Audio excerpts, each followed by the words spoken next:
नमस्कार दोस्तों, स्वागत है आप सभी का ऑनलाइन क्लासेज में। और आज हम कक्षा 10 का सामाजिक विषय के अध्याय 1 स्वर्णिम भारत प्रारंभ से भारत ईस्वी का अध्ययन करने जा रहे हैं।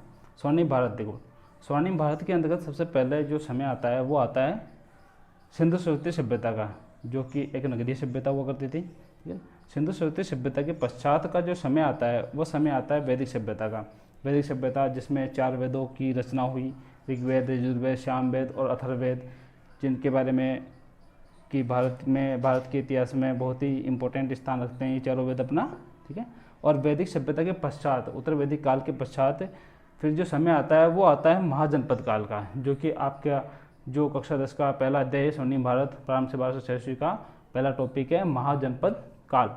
600 ईसा पूर्व से लेकर 325 ईसा पूर्व तक के समय, इसके 325 ईसा पूर्व तक के समय के अंतर्गत का जो काल है वो है महाजनपद काल। ठीक है, महाजनपद काल के बारे में देखो अपन आज पढ़ेंगे। महाजनपद काल देखो, सबसे पहले महाजनपद काल के बारे में जानने के लिए सबसे पहले महाजनपदों के बारे में जानो कि महाजनपद क्या होते हैं। ठीक है, तो महाजनपद के बारे में जानने के लिए सबसे पहले आपको जनपद का अर्थ पता होना चाहिए कि जनपद होता क्या है। ठीक है, तो जनपद का जो शाब्दिक अर्थ होता है वो होता है जन, यानी लोगों के निवास का स्थान। ठीक है, जनपद का शाब्दिक अर्थ क्या होता है? लोगों के निवास का स्थान। देखो महाजनपद का जो काल था उस समय के बारे में अपन महाजनपद के बारे में अध्ययन करते हैं, तो सबसे पहले ये सवाल उठता है कि ये महाजनपदों का निर्माण हुआ कैसे। ठीक है, तो महाजनपदों का निर्माण कैसे हुआ ये मैं आपको समझाता हूँ। देखो, जो वैदिक सभ्यता का काल था उस वैदिक सभ्यता के काल में जो शासन की सबसे छोटी इकाई थी वो थी गांव। ठीक है ना, जिन गांवों को कबीलों का समूह भी कहा जाता था। ठीक है ना, उन ग्रामों को, कुछ ग्रामों को मिला के जन का निर्माण होता था, जिनका प्रमुख राजन होता था। ठीक है, जो जन होता था वही जन महाजनपद बने। ठीक है, जो जन होते थे ना वो जन महाजनपद। अब देखो जन में महाजनपद कौन से थे या महाजनपदों का निर्माण कैसे हुआ, वो जन जो से जनपद थे वो महाजनपद किस प्रकार से बने। तो जो भारत में उस समय बहुत सारे जनपद हुआ करते थे, छोटे मोटे बहुत सारे जनपद थे। अब उन जनपदों में जो राजनीतिक दृष्टि से या आर्थिक दृष्टि से महत्वपूर्ण इलाके थे, महत्वपूर्ण सिटीज उस समय की, ठीक है ना, वो महाजनपद कहलाते थे। ठीक है, जैसे वर्तमान में अपने जो भारत है, अब भारत जैसे कुल टोटल 29 राज्यों में बटा हुआ है, उसी प्रकार उस समय का जो प्राचीन भारत था वो प्राचीन भारत में कुल जो बड़े बड़े महाजनपद थे वो टोटल 16 महाजनपद थे, जो कि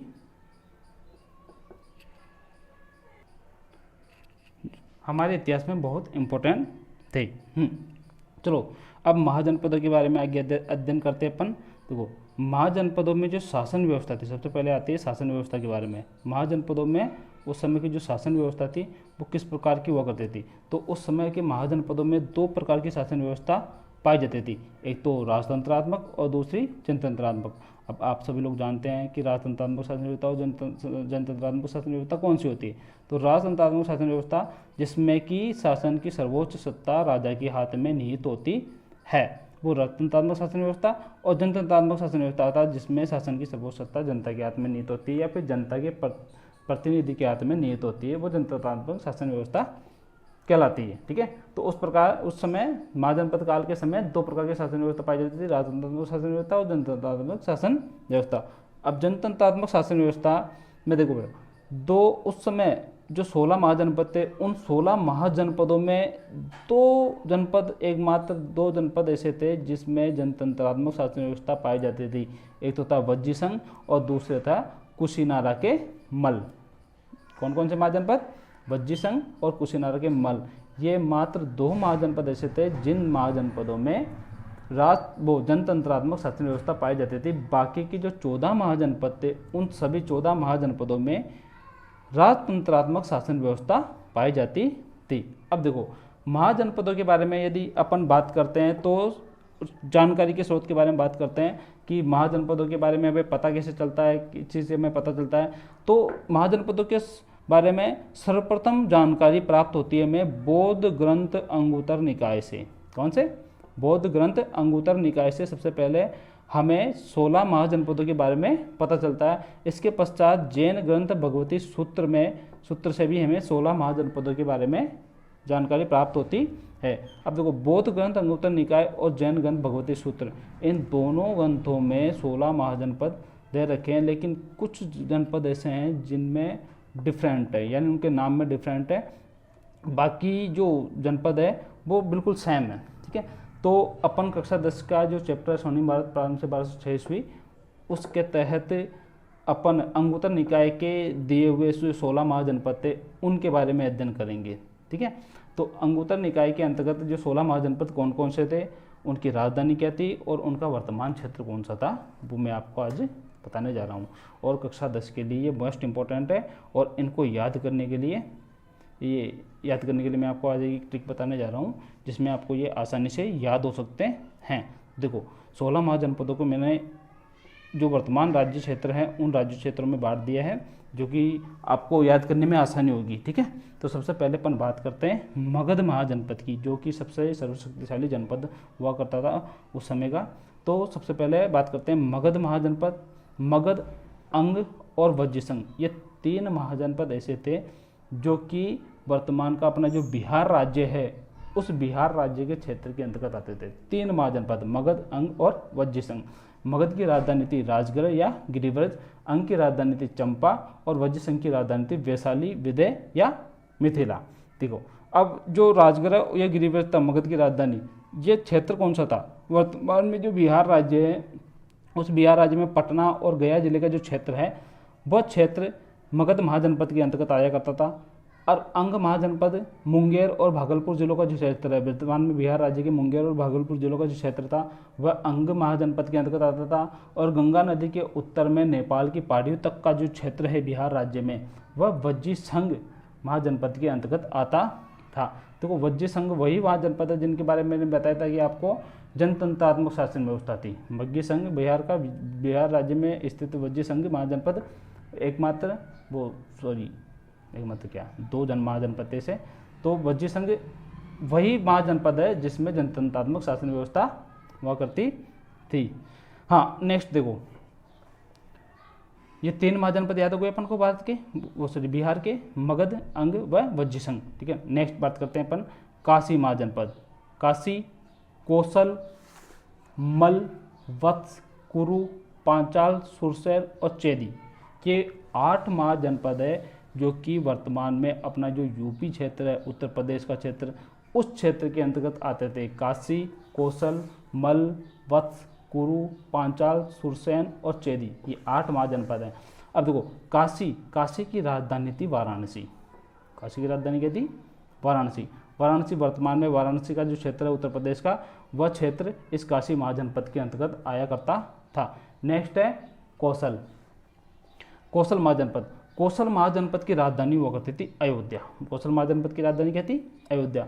जो कि अवध, अयोध्या और फैजाबाद का क्षेत्र है उत्तर प्रदेश का, अवध, अयोध्या और फैजाबाद का क्षेत्र कोसल महाजनपद के अंतर्गत आता था। अब देखो, बुद्ध काल में जो कोसल महाजनपद था, उसमें बुद्ध काल में कोसल महाजनपद की 2 राजधानियाँ हुआ करती थी। उत्तरी कोसल की राजधानी साकेत और दक्षिणी कोसल की राजधानी थी श्रावस्ती। उत्तरी कोसल की राजधानी क्या थी? साकेत और दक्षिणी कोसल की राजधानी क्या थी? श्रावस्ती। वैसे तो कोसल महाजनपद की राजधानी अयोध्या हुआ करती थी, ठीक है ना, लेकिन उत्तर वैदिक काल में, हाँ, बुद्ध काल के समय, वो उत्तर वैदिक काल का समय था, बुद्ध काल के समय, उस समय कोसल महाजनपद की जो राजधानी थी, ठीक है ना, वह 2 राजधानियों में बटा हुआ था, 2 क्षेत्रों में बटा हुआ था, उत्तरी कोसल और दक्षिणी कोसल। उत्तरी कोसल की राजधानी साकेत थी और दक्षिणी कोसल की राजधानी क्या थी? श्रावस्ती, ठीक है। नेक्स्ट, मल्ल महाजनपद मैंने आपको बताया था कि जिसमें जनतंत्रात्मक शासन व्यवस्था थी। 2 ही जनपद ऐसे थे जिनमें जनतंत्रात्मक शासन व्यवस्था थी। एक तो वज्जी संघ, जो कि वैशाली, विदय या मिथिला उसकी राजधानी थी, गंगा नदी के उत्तर में नेपाल की पहाड़ियों तक का क्षेत्र बिहार राज्य के अंतर्गत आता था। और दूसरा है मल, कुशीनारा के मल। मैंने कहा था कुशीनारा के मल, जो कि जनतंत्रात्मक शासन व्यवस्था के अंतर्गत आने वाला एकमात्र महाजनपद था, ठीक है। तो मल और वज्र संघ, ये 2 जनपद ऐसे थे जो कि जिनमें जनतंत्रात्मक शासन व्यवस्था पाई जाती थी। तो मल की राजधानी थी कुशीनारा। मल की राजधानी क्या थी? कुशीनारा, जो कि वर्तमान में अपना यूपी का देवरिया क्षेत्र है उसके अंतर्गत आता था। नेक्स्ट है वत्स महाजनपद। वत्स महाजनपद की राजधानी थी कौशाम्बी। गंगा के दक्षिण में इलाहाबाद के निकट का क्षेत्र उत्तर प्रदेश के अंतर्गत आता था। गंगा के दक्षिण में इलाहाबाद के निकट का जो क्षेत्र है वह उत्तर प्रदेश राज्य में वह वत्स महाजनपद के अंतर्गत आता था। नेक्स्ट है कुरु। कुरु की राजधानी थी इंद्रप्रस्थ। इंद्रप्रस्थ वर्तमान में अपना जो दिल्ली राष्ट्रीय राजधानी क्षेत्र है दिल्ली, उसका प्राचीन नाम इंद्रप्रस्थ भी मिलता है, आपको पता हो तो, ठीक है ना। तो वो इंद्रप्रस्थ इसकी राजधानी थी कुरु महाजनपद की, जो कि हरियाणा और यूपी तक का हरियाणा और यूपी का जो क्षेत्र है कुरु महाजनपद के अंतर्गत आता था। नेक्स्ट है पांचाल महाजनपद। पांचाल महाजनपद, अब देखो पांचाल महाजनपद जिसकी दो राजधानियाँ थी, उत्तरी पांचाल इसकी राजधानी थी अहिछत्रपुर और दक्षिणी पांचाल इसकी राजधानी थी कांपिल्य, ठीक है। उत्तरी पांचाल की राजधानी अहिछत्रपुर और दक्षिणी पांचाल की राजधानी कांपिल्य। रुहेलखंड, रामपुर, बरेली, बदायूं का क्षेत्र यूपी में, वर्तमान यूपी में रुहेलखंड, रामपुर, बरेली, बदायूं का जो क्षेत्र है वह पांचाल महाजनपद में आता था प्राचीन काल में, ठीक है। नेक्स्ट है सुरसेन महाजनपद। सुरसेन की राजधानी थी मथुरा। सुरसेन की राजधानी क्या थी? मथुरा। वर्तमान में मथुरा वृंदावन का जो क्षेत्र है उत्तर प्रदेश राज्य में वह सुरसेन महाजनपद के अंतर्गत आता था। हाँ, अब देखो बेटा ना, नेक्स्ट देखो कि जो सुरसेन महाजनपद था उस समय जो यूनानी लोग थे, यूनान से आए थे, सिकंदर के समय यूनानी लोग थे जो यूनान किसे आए थे, वो यूनानी लोग मथुरा को मैथोरा कहते थे। क्या कहते थे? मैथोरा। और सुरसेन जनपद को सिरसोनाई कहा करते थे। तो इसकी राजधानी कहीं कहीं पर आपको मथुरा की जगह मैथोरा भी मिलती है। नेक्स्ट महाजनपद है चेदी, ठीक है। चेदी की राजधानी थी शक्तिमती या सोतिवती। शक्तिमती या सोतिवती। वर्तमान में यूपी का जो बुंदेलखंड और झांसी का क्षेत्र है उस क्षेत्र के अंतर्गत आती थी प्राचीन काल में चेदी महाजनपद। तो देखो काशी, कौशल, मल, वत्स, कुरु, पांचाल, सुरसेन और चेदी, ये 8 महाजनपद थे जो कि यूपी राज्य के अंतर्गत आते थे। नेक्स्ट देखो 12वां महाजनपद अवंती। अवंती इसकी भी 2 राजधानियां हुआ करती थी। उत्तरी अवंती की राजधानी थी उज्जैन और दक्षिणी अवंती की राजधानी थी महिष्मती। उत्तरी अवंती की राजधानी उज्जैन और दक्षिणी अवंती की राजधानी क्या थी? महिष्मती। वर्तमान में जो मालवा, ग्वालियर और नर्मदा नदी तक का जो क्षेत्र था, मालवा ग्वालियर से लेकर नर्मदा नदी तक का जो क्षेत्र है मध्य प्रदेश के अंतर्गत, वह क्षेत्र अवंती महाजनपद के अंतर्गत आता था प्राचीन काल में। नेक्स्ट महाजनपद है मत्स्य। मत्स्य को तो आप सभी लोग जानते होंगे, विराटनगर जो कि अपने जयपुर, अलवर, भरतपुर तक का जो क्षेत्र है राजस्थान में वो आता था मत्स्य महाजनपद के अंतर्गत, और मत्स्य महाजनपद की राजधानी थी विराटनगर। नेक्स्ट महाजनपद है अस्मक। अस्मक की राजधानी थी पोतन या पोटली। नेक्स्ट महाजनपद कौन सी? अस्मक। अस्मक की राजधानी पोतन या पोटली। इसको भी याद करना बहुत आसान है क्योंकि एकमात्र महाजनपद था अस्मक जो कि भारत के दक्षिण में स्थित था। एकमात्र महाजनपद अस्मक था जो कि भारत के दक्षिण में स्थित था, जिसकी राजधानी क्या थी? पोतन या पोटली। और देखो अस्मक नर्मदा के दक्षिण में स्थित एकमात्र महाजनपद था और बाकी के जितने भी 15 महाजनपद है वो नर्मदा के उत्तर में स्थित थे। एकमात्र अस्मक ही ऐसा जनपद है जो कि नर्मदा के दक्षिण में स्थित था। आंध्र प्रदेश का तो वर्तमान में जो आंध्र प्रदेश का क्षेत्र है नर्मदा के दक्षिण में वो इसके अंतर्गत आता था। नेक्स्ट महाजनपद है गांधार। गांधार की राजधानी थी तक्षशिला। तक्षशिला जिसके बारे में आपने सुना हो तो प्राचीन अपना महाविद्यालय, प्राचीन भारत का विश्वविख्यात प्राचीन भारत का महाविद्यालय तक्षशिला, जिसके बारे में आपने सुना हो कि जो मौर्य वंश के संस्थापक में महत्वपूर्ण नाम जिनमें चाणक्य का आता है, स्थापना मौर्य वंश की स्थापना करने में महत्वपूर्ण सहायक चाणक्य, वो चाणक्य जो आचार्य हुआ करते थे तक्षशिला महाविद्यालय के अंतर्गत। तक्षशिला महाविद्यालय में आचार्य हुआ करते थे चाणक्य, ठीक है, जो कि भारत से बाहर स्थित था। गांधार, देखो 2 ही जनपद ऐसे थे जो कि भारत के बाहर स्थित था, एक तो गांधार और एक कम्बोज। गांधार की राजधानी तक्षशिला थी और तक्षशिला भारत के बाहर स्थित था। भारत के बाहर कहाँ पे? वर्तमान में जो पाकिस्तान है, पाकिस्तान का रावलपिंडी का जो क्षेत्र है उस रावलपिंडी के क्षेत्र के अंतर्गत स्थित था गांधार महाजनपद, जिसकी राजधानी क्या थी? तक्षशिला थी। नेक्स्ट देखो कंबोज महाजनपद। कंबोज महाजनपद एकमात्र ऐसा एक और महाजनपद ऐसा है कंबोज जो कि भारत के बाहर स्थित था। देखो 2 महाजनपद ऐसे गंदौर और कंबोज जो कि भारत के बाहर स्थित है। कंबोज की राजधानी थी राजपुर या हाटक। कंबोज की राजधानी क्या थी? राजपुर या हाटक, जो कि भारत के बाहर स्थित था। वर्तमान में पाकिस्तान और अफगानिस्तान का जो क्षेत्र था वह इसके अंतर्गत आता था। कंबोज महाजनपद के आता था वर्तमान में पाकिस्तान और अफगानिस्तान का क्षेत्र जिसकी राजधानी कहते हैं राजपुर या हाटक। तो जो दो महाजनपद कौन कौन से, गांधार और कम्बोज, जो कि भारत के बाहर स्थित है। असमक नर्मदा नदी के दक्षिण में यानी भारत के दक्षिण में स्थित एकमात्र महाजनपद। मत्स्य राजस्थान का अपना एकमात्र महाजनपद जो कि 16 महाजनपदों में आता था, जिसकी राजधानी थी विराटनगर। अवंती मध्य प्रदेश में स्थित एकमात्र महाजनपद, जिसकी उत्तरी अवंती की राजधानी उज्जैन, दक्षिणी अवंती की राजधानी महिष्मती, ठीक है। इसके बाद चेदी जिसकी राजधानी शक्तिमती सौतीवती यूपी में आता था, ठीक है। सुरसैन मथुरा राजधानी जो भी यूपी के अंतर्गत आता था। पांचाल उत्तरी पांचाल की राजधानी अछूतपुत्र, दक्षिणी पांचाल की राजधानी कापिल्य, यूपी का रुहेलखंड रामपुर बरेली बदायूं का क्षेत्र, ठीक है। कुरु महाजनपद जिसकी राजधानी थी इंद्रप्रस्थ, दिल्ली वर्तमान का दिल्ली क्षेत्र, ठीक है। वत्स कौशाम्बी गंगा नदी के दक्षिण में इलाहाबाद के निकट का क्षेत्र यूपी के अंतर्गत आता था। और मल कुशीनगर के मल देवरिया यूपी देवरिया का क्षेत्र, ठीक है ना, जो कि यूपी राज्य के अंतर्गत आता था, ठीक है। इसके बाद काशी और कौशल, काशी की राजधानी वाराणसी, कौशल की राजधानी अयोध्या। और इस कौशल के बारे में एक बात ध्यान रखनी है अपन को, बुद्ध काल में देखो इसकी 2 राजधानी हुआ करती थी, उत्तरी कौशल की साकेत और दक्षिण कौशल की श्रावस्ती, ठीक है। तो काशी कौशल मल वत्स कुरु पांचाल सुरसैन चेदी, ठीक है ना, ये 8 महाजनपद ऐसे थे जो कि यूपी क्षेत्र के अंतर्गत आते थे। इसके बाद मगध अंग और वज्र संघ ये 3 महाजनपद ऐसे थे जो कि बिहार क्षेत्र के अंतर्गत, बिहार राज्य के क्षेत्र के अंतर्गत आते थे, ठीक है ना। अब नेक्स्ट अपन